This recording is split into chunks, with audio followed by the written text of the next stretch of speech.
نامه د خدای چې په خون کې مهربان دی. زموږ سره جی صوبایي وزیر محمد علي شاه خان چې کوم سابقه ډسټرکټ ناظم هم پاتې شي هغه موجود دی. د ډي سي آفیس مخې ته موږ موجود یو. چونکې مرکزي حکومت یو سیستم شروع کړی او هغه زموږ په دې دوو صوبو کې هم لازمي کړ چې یاره موږ به دلته په روژه کې خلکو له فري وړو ورکړو او د هغې د پرون نه آغاز شوی دی او نن هم موږ په هغې کې لګیا یو څه لږې ډېرې غلطیانې وې هغه ته هم وایستلي دي. نو انشاءالله العزیز زموږ د رب نه دا تمه ده زموږ صوبایي حکومت چې دی زه نن د هغې په حوالې سره دلته راغلی یم سپیشل چې یاره موږ هغه څیز شفاف کړو. بله دا ده چې دا کوم قطارونه موږ ځای په ځای ودرولي دي. یو دوکاندار ځکه د دې سیستم لږ ګران دی، موبایل چک کول دي، ایپس تلل دي، نو یو سړي ته چې وړه میلاویږي په هغې 15 او 10 منټه لګي.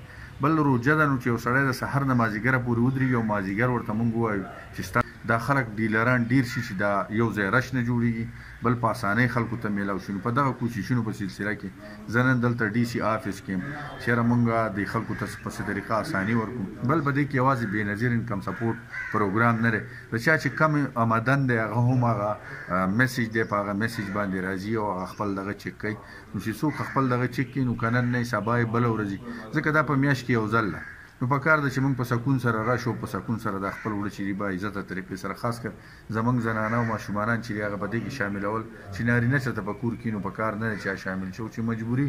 نو موږ دا کوشش کوو چې په هر ویلج کونسل کې دا تعداد د ډیلرانو زیات شي چې خلکو ته سهولت میلاو شي. حاجي اخرنی سوال دا چې روژه شروع ده ولنۍ ورځ ده او بل دا چې ډېر غربت ته جي هر چیزونه ورځ ته ورځ ګرانېږي. نو دا خو د مرکز کار د صوبې نه او په کابینه کې تاسو دې د اواز چتول پکار چې پټرول کې هغې ګراني راغله، نور شیانو کې ګراني نه راغله. یو چې انتظامیې ته دی دا جاري کول پکار دی چې په یو دوکان کې یو ریټ دی، په بل کې یو دی شی یې وي، بل ته بل نه چې دو په هره ورځ چاپې لګي په دوکانونو باندې. په دې حواله سره لږ پیغام ورکړئ جي.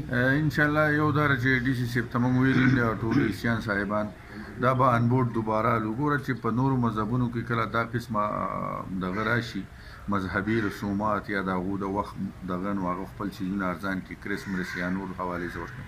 زموږ لږه بدقسمتي ده چې روژه راشي نو موږ دا د منافع میاشت وګڼو، هغه منافع چې ده هغه موږ ناجایزه اخلو. نو په دغې حوالې سره به انشاءالله دا ډسټرکټ ګورنمنټ نه ټوله صوبه کې بلکې کمشنر صاحب په نوټس کې به دا راولو چې انشاءالله په دې کې څه قسمه دغسې دو نمبري او د خلکو سره زیاتی ونه شي. بل د ګراني په حوالې سره به زه دا وایم چې کله په ملک کې غیر یقیني حالات دي او زموږ سیاسي نظام چې دا څنګه روان دی دغسې وي نو هغه ملکونه هم دغسې په شاته روان دي څنګه چې زموږ دا ملک دی. که دلته لږ امن و امان راشي، یو بل ته اوږه کوزول راشي، یو بل له ټایم ورکول راشي، نو زما خیال دی چې په دې به هم د کافي حده پورې موږ بریالي شو. په چونکې د ټولې دنیا هم یو دغه جوړ شوی دی. تاسو وګورئ پخوا به زموږ د یو طرف پټیانو به وي مهنګایي ده نو بل طرف به وي نه په ټوله دنیا کې ده. اوس هغه یو طرف وایي نه وایي په ټوله دنیا کې ده، هغه بله پارټي وایي نه وایي په دې ملک کې ده. نو دا د دې ملک بدقسمتي ده چې موږ دلته د رښتیا وویلو چېرته کوشش نه دی کړی. همیشه چې خبره کوو په سیاسي بنیادونو باندې کوو، د دروغو په بنیاد یې کوو. نو زه به دا وایم چې په دنیا کې هم ګراني ده خو د ټول نه زیاته ګراني په پاکستان کې په دې وجه ده چې دا خزانه زموږ خزانې چلیږي په ډالرو باندې او د ډالرو سخت کمی دی او موږ همیشه چې کچکول نیولی دی چې موږ ته د بهر نه څه میلاو شي جو ملک زموږ ټیک روان شي. په دې وخت کې بهر دنیا څه نه دي ورکړي، حالات ګومګو دي، په دې وجه باندې ګراني نوره زیاته شوې ده.